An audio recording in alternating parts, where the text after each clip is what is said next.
ସମ୍ବଲପୁର ଜିଲ୍ଲା କୁଚିଣ୍ଡା ଥାନା अंतर्गत खड़ियापाली अंचल एक अभावनीय घटना घटी जाइछि। जणे गुपचुप बिकाळीଙ୍କୁ जंगल रास्तारे निर्मम भावे हत्या करा जायथिबा अभियोग होइछि। मृत व्यक्ति जनक होउछंती खड़ियापाली ग्रामर जगन्नाथ पले।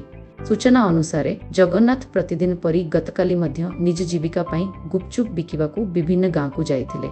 संध्या हवा परे मध्य से घर को न फेरिबारु तांकर वृद्ध बापा और माँ व्यस्त होई तांकू खोजिबाकू बाहरिथिले। खोजाखोजी करिबा समय रे दोमानी जंगल रास्तारे जगन्नाथंक रक्त जुडुबुडु सब पड़िथिबा देखिबाकू मिलिथिला।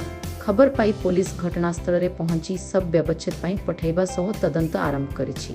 सबुठारु गुरुत्वपूर्ण कथा हेउछि घटनास्थल रे उपस्थित थिबा रोहित बेहरा नामक जणे व्यक्तिंकु पुलिस अटक रखी पचराउचरा करुछि। जगन्नाथंक पत्नी मध्य रोहितंकु घटनास्थल रे देखिथिबा कहिसंती। जणे परिश्रमी व्यक्तिंकु एभली भावे हत्या कराजिबा परे परिवार एबे असहाय हेइ पड़िछि।